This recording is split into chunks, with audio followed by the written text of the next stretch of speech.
আসসালামু আলাইকুম everyone and welcome back to my channel. আজকে সকালেই আমার ব্রেকফাস্ট কি ছিল সেইটা থেকে আমি আজকে আমার ভিডিওটা শুরু করছি। তো আজকে আমার খুব পছন্দের একটা ব্রেকফাস্ট ছিল, সেটা হচ্ছে এগ ব্রেড টোস্ট। তো সেটাই বানাচ্ছিলাম। দুটো ডিম নিয়েছি, সামান্য পরিমাণ দুধ নিয়েছি, পরিমাণ মতো লবণ আর চিনি। চিনি অনেকেই দেয় না, কিন্তু আমি দিই, আমার একটু মিষ্টি মিষ্টি ভালো লাগে। তো এটাকে একটু ভালোভাবে ফেটিয়ে নিচ্ছিলাম। প্রতিদিন একই ধরনের ব্রেকফাস্ট করতে আসলে ভালো লাগে না, মাঝে মাঝে একটু চেঞ্জ আসলে ভালো লাগে। তো এই জন্য আজকে এই ব্রেকফাস্টটা করছিলাম। আর এখানে হচ্ছে ছোট ছোট যে পাউরুটিগুলো ওগুলোই এনেছিল আম্মু, তো ভাবলাম এটা দিয়েই করা যাক, যে কোনো ধরনের পাউরুটি দিয়েই হবে।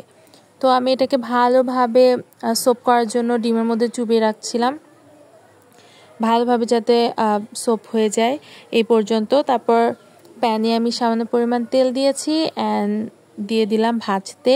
ভালোভাবে একটু ভাজতে হবে, যেহেতু এটা ভিতরে সোপ করে নেয়, তো ভাজার সাথে সাথেই হচ্ছে নামানো যাবে না, একটু হিটটা একটু কম রেখে ভাজতে হবে। তো এই যে হয়ে গেল আমার ব্রেকফাস্ট। অ্যান্ড দেন আমি হচ্ছে আসছি সন্ধ্যার নাস্তা নিয়ে, মাঝখানে আর কোনো শ্যুট করিনি। তো আজকে আমার কেন জানি মনে হচ্ছিল সিঙ্গারা খাইতে হবে, তো সিঙ্গারা বানাবো। কিনে এনে খাওয়া আর বাসায় বানানোর মধ্যে একটু পার্থক্য আছে, তো আজকে ভাবলাম বাসায় বানাই। তো সবার প্রথমে আলু কেটে নিয়েছি, আর এদিকে পেঁয়াজটা একটু বেরেস্তার মতো করে ভেজে নিয়েছি। দেন গরম মশলা দিয়েছি, হলুদের গুঁড়া, মরিচের গুঁড়া, লবণ, আদা, রসুন, জিরা বাটা একসাথে দিয়ে ভালোভাবে একটু কষিয়ে নিয়েছি, যতক্ষণ না মশলা থেকে তেলটা বের হয়ে আসছে। এভাবে করে ভালোভাবে কষানোর পরে আমি কিউব করে রাখা আলুগুলো দিয়ে দিচ্ছি। এটাকেও একটু ভালোভাবে মশলার সাথে মাখিয়ে নিতে হবে, বেশিক্ষণ না, 2 থেকে 3 মিনিটের মতো এটাকে একটু আলুর সাথে নাড়াচাড়া করে আমি এখন পরিমাণ মতো পানি দিয়ে দিব, যতটুকু পানি আমার আলু সিদ্ধ হতে প্রয়োজন হবে। বেশিও পানি দিব না, আবার একেবারে কমও দিব না। এখন আমি এটাকে ঢেকে দিব যাতে এটা একটু ভালোভাবে সিদ্ধ হয়ে যায়। পানি যখন এরকম পর্যায়ে চলে আসবে, আমি কি করব, কিছু কিছু আলু আমি একটু ম্যাশ করে দিব, তাহলে গ্রেভিটা একটু ঘন হবে আর খেতেও অনেক ভালো লাগবে, দেখতেও সুন্দর লাগবে। কিছু কিছু আলু আমি একটু ভেঙেও দিচ্ছিলাম।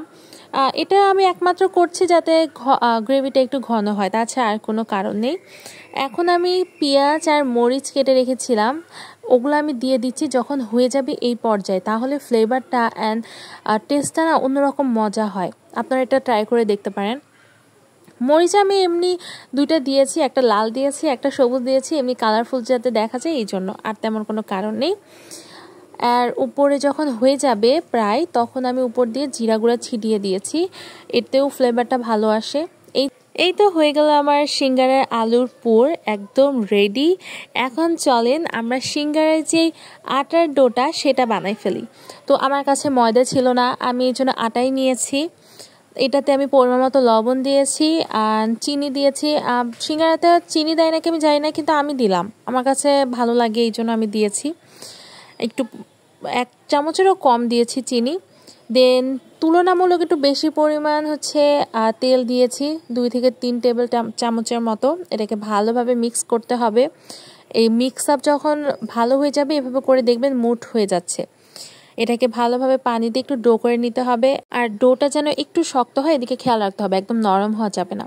তো এদিকে এখন আমি বানিয়ে নিচ্ছি। আচ্ছা, এবার আসা যায় সিঙ্গারার যে শেপটা, ওইটা আমি এত ভালোভাবে পারি না, আমি যেভাবে পেরেছি আমি ওইটাই আপনাদের সাথে শেয়ার করেছি। আর আমি এখানে ছোট সাইজের যে সিঙ্গারাগুলো হয় আমি সেটাই বানানোর চেষ্টা করেছি। তো শেপ নিয়ে যদি কোনো মন্তব্য হয় সেটা করবেন না, কারণ আমি আগেই বলে নিচ্ছি আমি শেপটা কিন্তু ভালো পারি না, যেভাবে পেরেছি আমি আপনাদের সাথে শেয়ার করেছি। তো আমি 2 ভাগ করে নিয়ে দেন আমি এখন আমার যেই আলুর যে পুরটা ছিল এটা দিয়ে দিচ্ছি, এভাবে করে দিয়ে জাস্ট আমি মুড়িয়ে দিচ্ছি কোনো রকমে। আমার কাছে দেখতে অনেক কিউট লাগছিল, অনেক ছোট ছোট ছিল, আমার কাছে কেন জানি দেখতে ভালো লাগতেছিল। আপনাদের কেমন লাগছে আপনি কিন্তু কমেন্টে জানাবেন আপনারা। তো এইভাবে আমি সবগুলো বানিয়ে নিয়েছি, এই যে রেডি। আমার কাছে সবগুলো অনেক কিউট লাগছিল, এত ছোট ছোট। এখন চলেন ভাজা যাক। আমি কয়েক পিস ভেজে নিচ্ছিলাম, সুন্দর করে ভাজবো, একটু লো হিটে ভাজবো। আর হচ্ছে একটা জিনিস মাথায় রাখতে হবে, যখন আমি আটাটা বেলবো এটা যেন বেশি পাতলা না হয়ে যায়, একটু মোটা মোটা করেই বেলবো। এই যে হয়ে গেল আমার সিঙ্গারা, কেমন লাগলো আপনারা জানাবেন। আমি তো এটা শখের বশে এগুলো রান্নাবান্না করি, জানি না কেমন হয়।